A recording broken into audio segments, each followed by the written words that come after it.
Olá, meu nome é Pedro Orival Lucas, sou professor de Química Analítica da Universidade Federal de Alfenas e o assunto da aula de hoje é equilíbrio de oxirredução.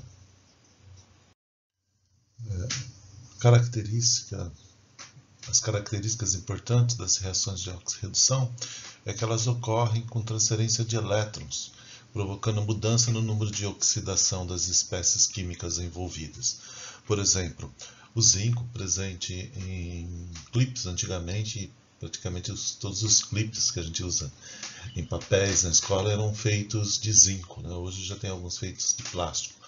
Mas se você pegar um pedaço de zinco e colocar dentro de uma solução contendo sulfato de cobre, ou mesmo deixando o zinco ao alento, né, com umidade, o que vai acontecer? Esse zinco sofre corrosão. O zinco que está no estado metálico vai passar para um estado iônico, geralmente em solução, né? Então por isso que precisa de umidade também. Isso vai até diminuir a massa sólida de zinco. Por outro lado, se você tem elementos como cobre no estado iônico, ele tem uma tendência a se reduzir, a passar para o estado sólido. A gente diz então entre zinco e cobre que cobre é um metal mais nobre, que tem uma maior tendência a ficar no estado reduzido. Metais nobres, um exemplo bem típico é o ouro, né? O ouro dificilmente você vai encontrá-lo na forma iônica, vai estar sempre na forma metálica sólida. Bem, as reações de oxidação, como a do zinco, elas nunca ocorrem sozinhas, porque para perder elétrons, alguém tem que receber esses elétrons. Então, as reações de oxidação sempre ocorrem, a gente denomina de semi-reação, ocorre juntamente com uma de redução. E o conjunto, né, dessas semi-reações, que é a reação completa ou global, a gente chama de reação de oxirredução ou redox. Nessas reações, um elemento vai, portanto, se oxidar, outro se reduzir. Aquele que se oxida é denominado agente redutor. Nesse caso aqui, quem está se oxidando é o zinco. O que se reduz é o oxidante e, nesse caso, é o cobre. Aqui um exemplo, como eu falei para vocês, se a gente colocar uma barra de zinco numa solução contendo sulfato de cobre, o cobre vai ser depositado sobre o zinco e o zinco vai sair da barra e vai para a solução. Duas semi-reações ocorrendo aqui espontaneamente. Uma estratégia muito comum, principalmente em eletroquímica, mas também em eletroanalítica, que são ramos da química, aproveitar a energia proveniente das reações de oxirredução na forma de corrente elétrica. Como nós falamos, né, o zinco ele vai ser oxidado, então os elétrons do zinco eles podem passar para a solução para provocar uma redução em solução, ou a gente pode fazer um artefato aqui chamado de célula eletroquímica, nesse caso a famosa pilha de Daniel, onde você separa dois compartimentos denominados eletrodos.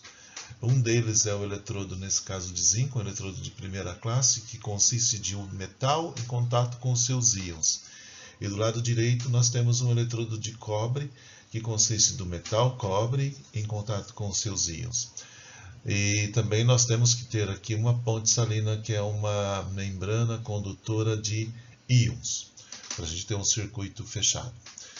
Se montarmos o sistema dessa maneira, o que vai acontecer? Então o zinco tem uma tendência aqui a ser oxidado, então vai ser corroído o zinco metálico, por isso que tem o desenho aqui diminuindo a massa de zinco, passando para zinco iônico na solução.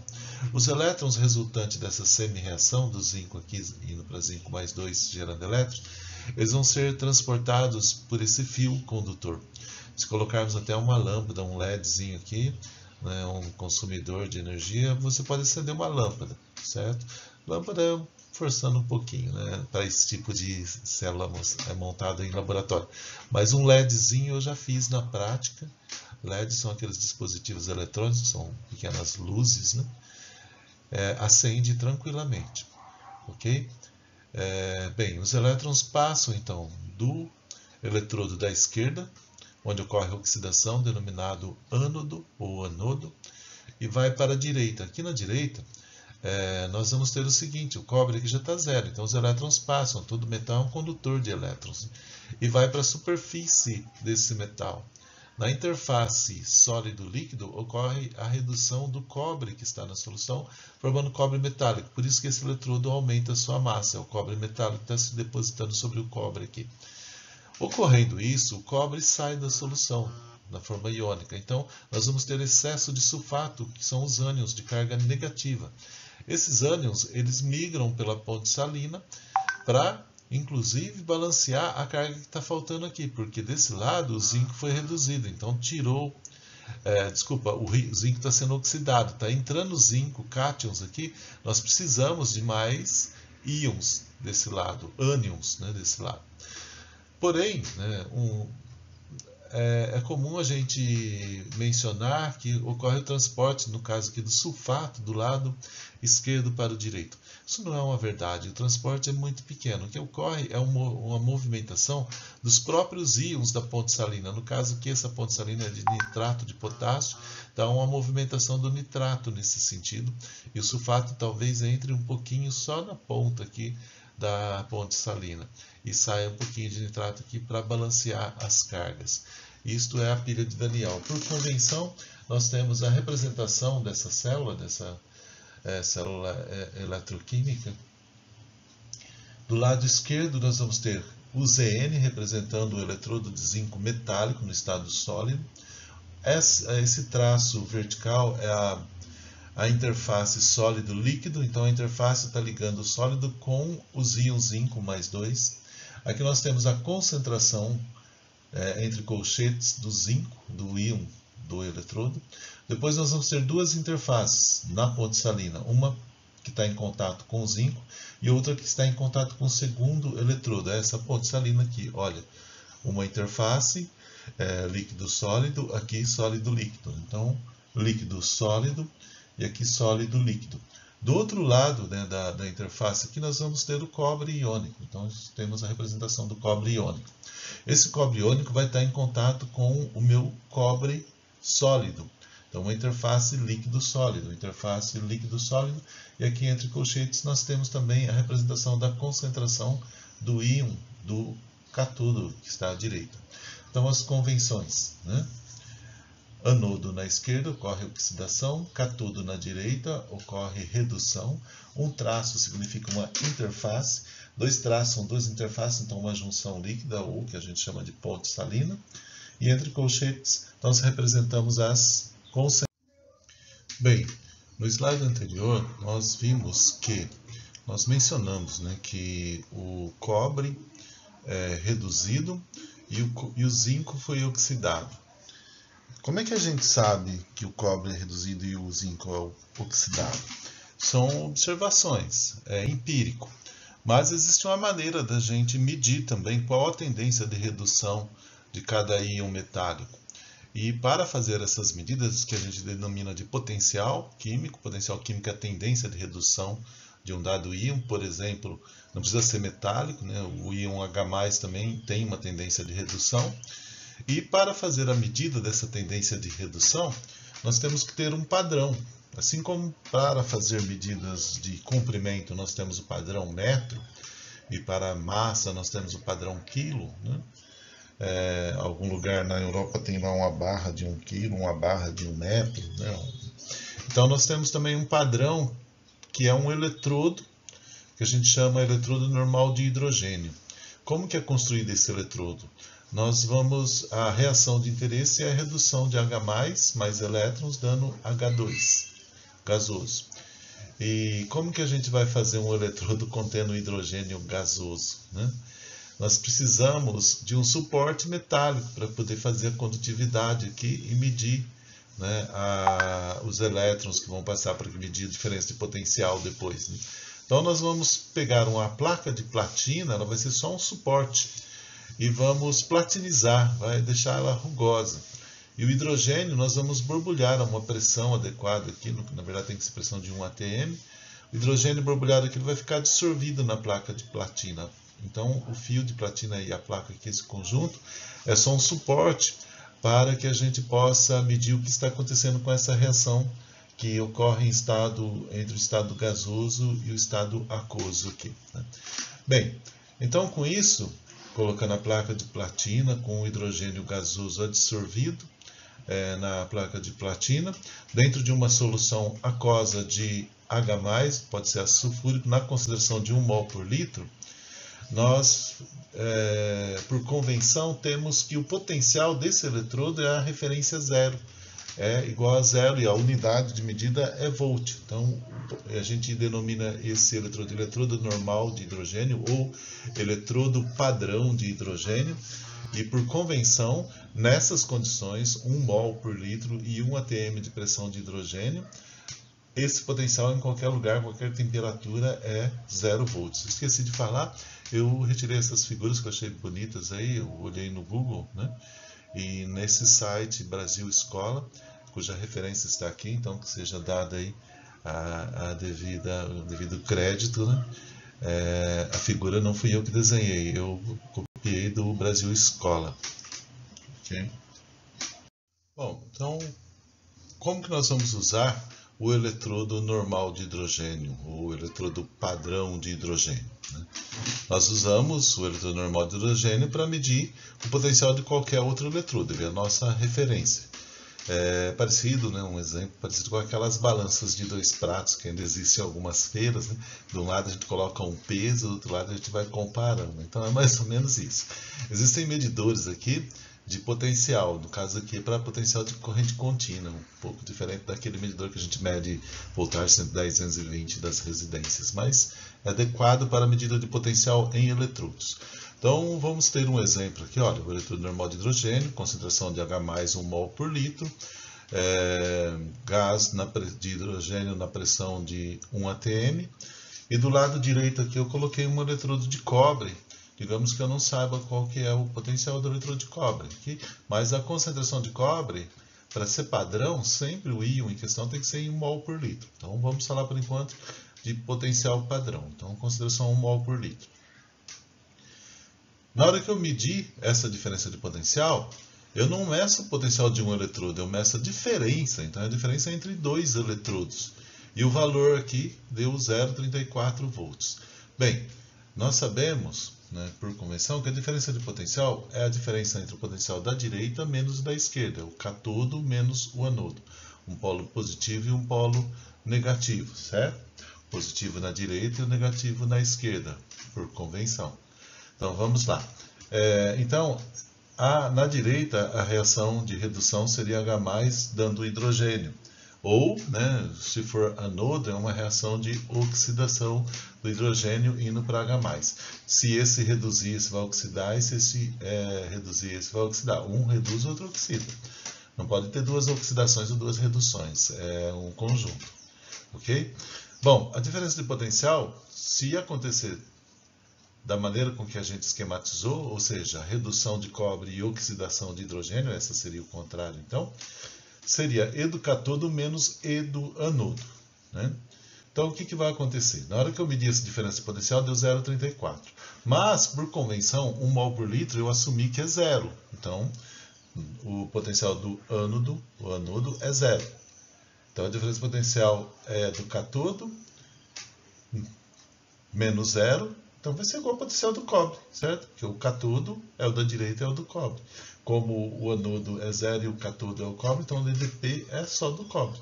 E nesse caso é 0,34. Como eu já falei, a concentração de cobre é 1 molar, então dessa maneira a gente definiu, né, calculou, mediu, né, o potencial padrão de cobre. O que é potencial padrão? É o potencial de um eletrodo, onde o íon principal aqui, a espécie eletroativa, está na concentração de 1 mol por litro. Então, o potencial padrão do cobre é 0,34 volts. Um outro detalhe importante é que às vezes a gente faz essa medida, coloca o eletrodo normal de hidrogênio aqui na esquerda, né, como anodo, porque por convenção a gente deve colocá-lo aqui no anodo. E o valor dá negativo. Se der negativo, o que significa? Significa que a reação não ocorre no sentido que a gente esquematizou. Ela ocorre no sentido inverso. Então, se desse negativo, que se fosse zinco, iria dar menos 0,76 se fosse o zinco. Aí, menos 0,76 significa que o zinco seria oxidado e o hidrogênio seria reduzido. Entenderam? Então, quando dá positivo, ocorre exatamente do jeito que a gente está esquematizando. Quando dá negativo, para o eletrodo normal de hidrogênio. Aqui. Aí, se dá negativo é porque a reação está ocorrendo no sentido inverso ao que a gente está propondo. Okay? Aqui eu tenho a esquematização daquela célula, né? Então, na direita eu tenho o eletrodo de platina, uma interface sólido gasoso, as gotas, o gás hidrogênio, depois uma interface do gás para o H+, onde ocorre a redução aqui H+ hidrogênio ou oxidação hidrogênio H+, a concentração de hidrogênio, a ponte salina, íons cobre do outro lado da ponte salina, concentração de cobre e o metal cobre. E potencial para esse caso 0,337. No caso do zinco, se eu montar a mesma, vai dar menos 0,763, ou 76. 34 aqui e 76 aqui, arredondando com dois algarismos significativos. Significando que o cobre, sim, é reduzido, mas o zinco não. O zinco, em relação ao hidrogênio, ele é oxidado. Aqui nós temos uma lista de potenciais, outra vez peguei lá daquele site Brasil Escola. Potenciais é mais comum hoje, né, a gente sempre representar com potencial de redução. Aqui a de oxidação é o mesmo valor, só que com o sinal trocado. Não se usa mais potencial de oxidação, então não vou comentar. Não, vou comentar só os de reduções. A gente pode ver aqui, olha, que aqui em cima nós temos o lítio, que tem um potencial de redução negativo, ou seja, dificilmente você vai encontrar lítio no estado metálico, né? Ele está sempre no estado iônico, tá? Por outro lado, quando o potencial de redução, ou seja, a tendência de se reduzir, o metal vai estar reduzido. Vamos pegar um metal aqui, o fluoreto, né, é um ânion, né, um semimetal, desculpa, um não metal. Né? Se ele é um não metal, é comum ele perder, ganhar elétron, tem 7 elétrons, ganha mais um elétron, então ele vai ficar aqui, olha, se ele ganhar um elétron, ele vai ficar no estado reduzido mesmo, né? Vai ficar fluoreto menos. Mas deixa eu pegar o metal, prata. A prata é um metal que a gente faz até algumas joias. Ela é bastante nobre. Tem um potencial de redução da ordem de 0,8. Eu queria que tivesse o ouro, mas o ouro é maior do que esses aqui. Então, depois eu procuro o ouro e coloco para vocês. Não lembro de cabeça. Bem, uma outra questão muito importante, principalmente para nós químicos analíticos, é fazer uma relação entre o potencial e a concentração, né, dos íons em solução. E essa relação entre o potencial que você mede de um eletrodo, já ensinei como é que se mede o potencial de um eletrodo em relação a um eletrodo de referência, ela é dada pela equação de Nernst, né? Isso é assunto lá da físico-química. Mas eu vou mostrar para vocês aqui. Para uma semi-reação qualquer de redução, genérica aqui, Mn+, aí N elétrons para reduzir essa carga e gerar a carga zero, nós vamos ter uma constante parecida com a constante de equilíbrio, mas esse sistema não está no equilíbrio. A constante Q, o quociente Q aqui é medido fora do equilíbrio, que seria produto sobre reagente. O produto é sólido, não tem nada, então fica 1 sobre a concentração do reagente, que é o Mn+ aqui. E a equação de Nernst consiste, né, em relacionar o potencial para um eletrodo desse metal, desse íon, é igual ao potencial padrão menos RT, que são constantes, sobre N, que é o número de elétrons, F, que é a constante de Faraday, R é a constante dos gases, T é a temperatura que é, Ln desse valor aqui, que é a expressão da lei da ação das massas, que quando o sistema atingir equilíbrio, aí vai ser constante de equilíbrio, mas isso aqui é fora do equilíbrio. Atingir equilíbrio, a velocidade da reação nos dois sentidos é igual, aí a diferença de potencial acaba sendo zero, igual aos potenciais. Okay? Então, a equação de Nernst era usada para medir o potencial quando a reação ainda não atingiu o equilíbrio. Digamos que é quando a pilha ou a célula está carregada. Bem, então, se a gente substituir esses valores aqui, olha, o R, que é a constante geral dos gases, T, pelos valores que a gente tem na literatura aí, né? Aí vai dar, fazendo as contas, R vezes T, 0,592 dividido por F, o R vezes T dividido por F dá esse valor aqui, 0,0592. N é o número de elétrons, varia de sistema para sistema, por isso que ele fica como uma variável aqui. Ok? E o Q, né, é 1 sobre a concentração. É mais comum, ao invés de a gente colocar no log de 1 sobre m, né, que é a concentração do metal, a gente colocar o m em cima. Então, ao invés de colocar menos aqui, a gente coloca mais e inverte, né? Aqui seria log de A dividido por B. Aí, se você inverter, você faz o do menos passa para mais. É uma propriedade de logarítmico aqui.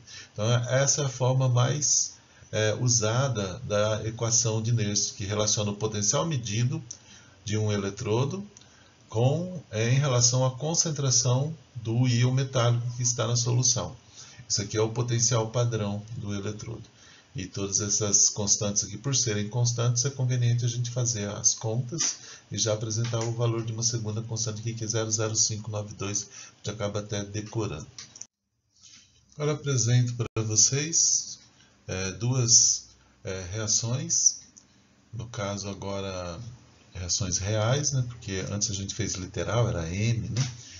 Era literal, agora reações reais. Por exemplo, o cobre, que a gente já estudou, para dizer como que eu vou colocar essa reação na minha equação de Nernst. Então, o Q aqui, que é a expressão da lei da ação das massas, é 1 sobre a concentração de cobre. A equação de Nernst, E é igual ao potencial padrão RT NF ln de Q, substituindo o Q aqui, né? Primeiro faz as contas de RT sobre F, vai dar 0,0592. O Q é 1 sobre a concentração de cobre. O N são 2 elétrons envolvidos. E por fim, para o cobre ir para cima, eu inverto o sinal aqui, resultando na equação de Nernst para o eletrodo de cobre, o potencial é igual ao potencial padrão do cobre, mais 0,0592 dividido por 2, que é o número de elétrons envolvidos, log da concentração de cobre. Também aqui desse lado eu tenho um outro eletrodo que envolve duas espécies químicas do mesmo elemento, no caso a redução de ferro 3 ferro 2. Nós vamos ver mais para frente, para medir essa diferença, o potencial desse eletrodo, de um eletrodo que contém ferro 3 ferro 2, nós precisamos de metal inerte, por exemplo, platina. Então, com platina é possível medir a razão entre as concentrações de ferro 2 e ferro 3. Então, para aplicar a equação de Nernst, nós temos que o Qzinho agora produto sobre reagente, concentração de ferro 2, concentração de ferro 3, substituindo aqui na equação de Nernst, né, e trocando também as constantes, vai ficar o número de elétrons igual a 1 elétrons, vai ficar E, que é o potencial que a gente está medindo, é igual ao potencial padrão de ferro, menos 0,0592 dividido por 1, log de ferro 2 sobre ferro 3. Se eu quiser mudar o sinal aqui para ficar da maneira mais usada, então inverte esses dois, né? O ferro 2 vai para baixo, o ferro 3 vai para cima, tornando então a equação de Nernst como E, que é o potencial do eletrodo, igual a E padrão de ferro, mais 0,0592 dividido por 1, que é o número de elétrons envolvidos, 1 elétron, vezes log da concentração de ferro 3 dividido pela concentração de ferro 2. Aqui eu tenho um exemplo de cálculo, né? Então, se eu colocar aquela montagem que eu já apresentei para a pilha, né, usando o eletrodo normal de hidrogênio, só que agora para uma concentração diferente do cobre, para quem se lembra, naquela hora nós colocamos concentração de cobre 1 mol por litro. Agora, ao invés de calcular o potencial, nós vamos medir o potencial, porque antes eu sabia a concentração e tinha o potencial. Agora eu medi o potencial e eu vou calcular a concentração. Como é que eu faço isso? Olha, a diferença de potencial é E do cátodo menos E do anodo. Mas o anodo é o eletrodo normal de hidrogênio, então é zero. Portanto, a diferença de potencial é igual ao E do cátodo, e o cátodo é o cobre. E eu estou dizendo que a diferença de potencial é 0,304. Então, 0,304 é o potencial do cobre. Nós já vimos também que o potencial de cobre, pela equação de Nernst, está relacionado com a concentração de cobre. Tá? Então, como? O potencial do cobre é igual ao potencial padrão do cobre, mais 0,0592 dividido por 2, log da concentração de cobre, como a gente acabou de ver no slide anterior. Então, agora aqui eu vou isolar esse cobre. Como que eu isolo esse cobre? Olha, passo esse para cá, E do cobre menos E0 do cobre, vezes 2, dividido por 0,0592. E do cobre menos E padrão do cobre, vezes 2, dividido por 0,0592. Para tirar o log, fazer o antilog, é 10 elevado a tudo isso. Então, a concentração de cobre é essa expressão aqui, certo? Colocando esses valores, eu coloquei lá no Excel e colocando a formulinha, né, ou fazendo na calculadora aqui, passo a passo, nós chegamos na concentração de 0,061 mol por litro. não é 1 mol. Se fosse 1 mol, era 0,34 volts. Então, 0,0591 mol por litro. Há um detalhe interessante, né? Quando a concentração de cobre é 1 mol por litro, a gente substituir, né, na nossa expressão aqui, né, para dar 1, o que acontece? Isso aqui tem que ser 0. Então, se o E do cobre for igual ao E padrão, né, então é 0,34, se isso aqui fosse 0,34, seria 0,34 menos 0,34 daria 0. 10 elevado a 0 é 1. Então a concentração de cobre seria 1. Não sei se vocês entendem o que eu quero dizer, né? É só para provar que quando o potencial padrão for 0,34, a concentração é 1 mol por litro. Ok? Por enquanto é isso. Aguardem as próximas aulas. Nós vamos falar mais sobre titulações de oxirredução. Obrigado.